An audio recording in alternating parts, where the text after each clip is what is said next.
बेटे ने पिता की आंखें खोली।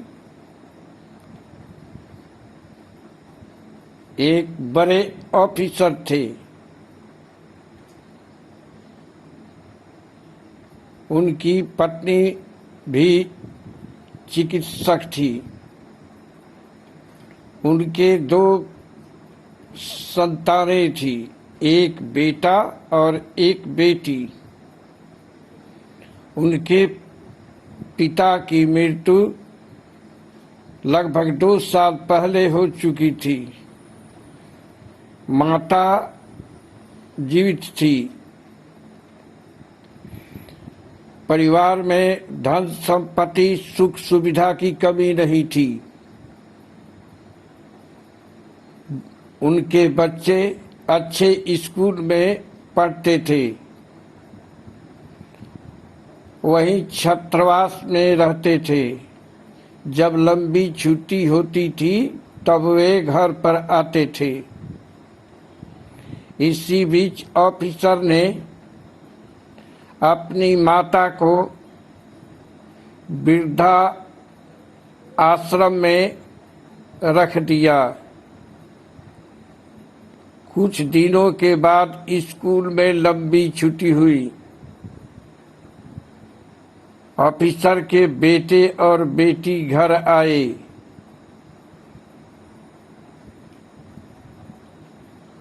आते ही उन्होंने अपनी दादी माँ को खोजना शुरू कर दिया। संध्या के समय ड्यूटी से ऑफिसर और उनकी चिकित्सक पत्नी घर आई। बेटे ने अपने दादी माँ के बारे में उनसे पूछा। पहले तो वे संकोचवश चुप रहे, लेकिन जब उनके बेटे ने रोना धोना दादी माँ के लिए रोना धोना शुरू किया, तब उन्होंने बताया कि वे अपनी माँ को वृद्धा आश्रम में रख दिए हैं। यह सुनकर बेटे के पैर से जमीन खिसकने लगी। उसने कहा, मुझे आप दादी माँ से चलकर मिलाइए और वृद्धा आश्रम मुझे भी दिखा दीजिए, क्योंकि जब आप रिटायर होंगे तो उसी वृद्धा आश्रम में आपको भी तो भर्ती करना पड़ेगा। इतना धन संपत्ति होते हुए, बड़ा ऑफिसर होते हुए, समझदार होते हुए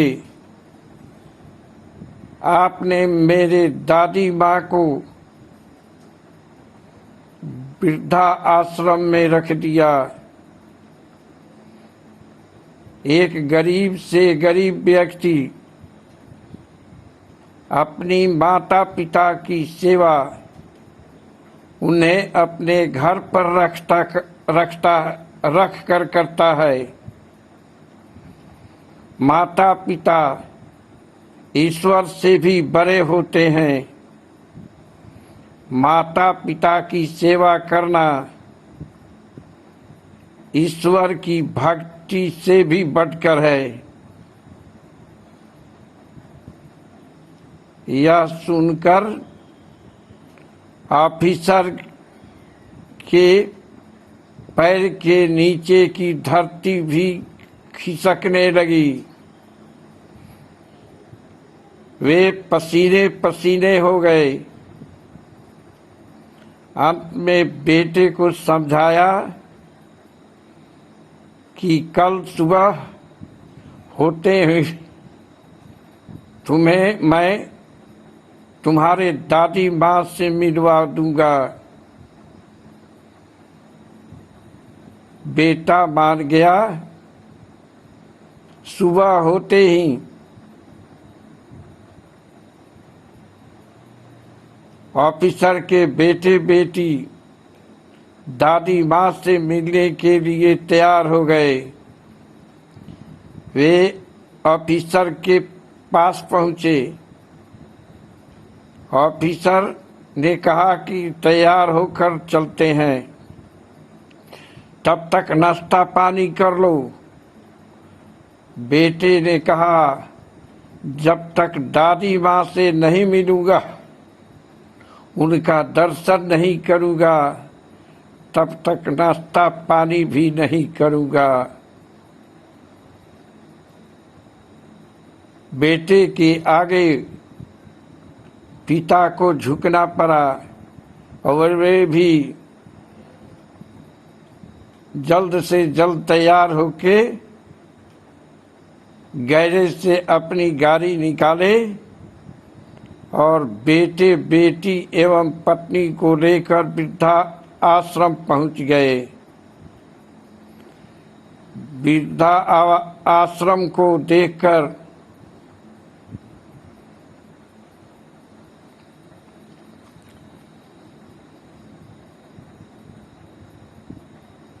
वृद्धा आश्रम को देखकर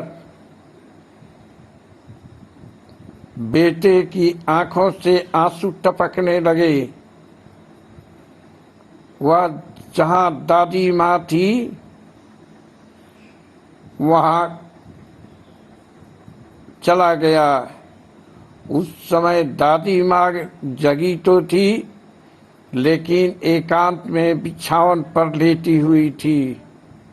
एकाएक अपने पोते पोती और बेटे पतोह को देखकर वह उठी और उसके आंखों से आंसू टपकने लगे। यह देखकर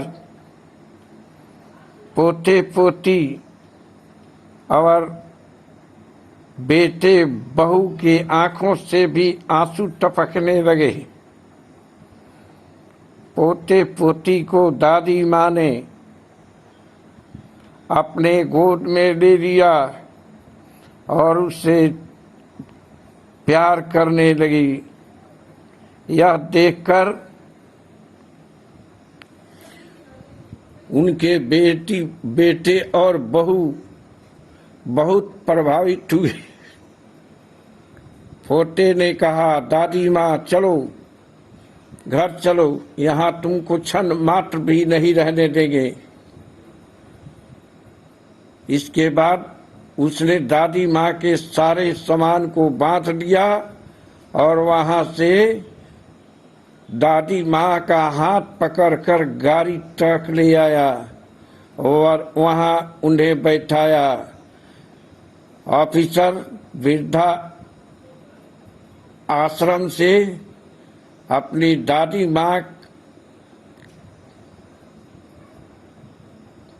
की छुट्टी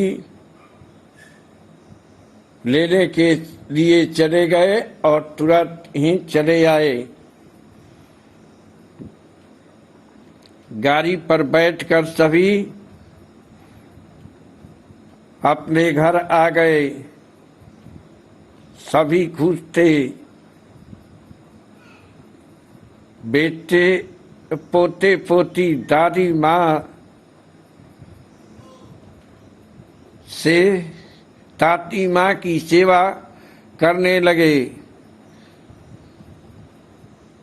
पोते ने अपने ऑफिसर पिता से कहा, आप मुझे जो पढ़ाई में खर्च देते हैं उसमें से काटकर मैं दादी माँ की सेवा के लिए एक डायरी रख दूंगा और इनके खर्च के लिए भी पैसा दे दूंगा। आप इसकी चिंता न करें। यह सुनकर पिता बहुत प्रभावित हुए। अंत में वही लड़का एक प्रसिद्ध चिकित्सक बना, जिसका नाम था आर रमन। आप भी अपने माता पिता की सेवा जरूर करें, क्योंकि माता पिता की सेवा ईश्वर की सेवा से भी बढ़कर है। माता पिता ही पहले ईश्वर हैं जो दिखाई देते हैं। मैं हूं आपका शत्रुघ्न तिवारी।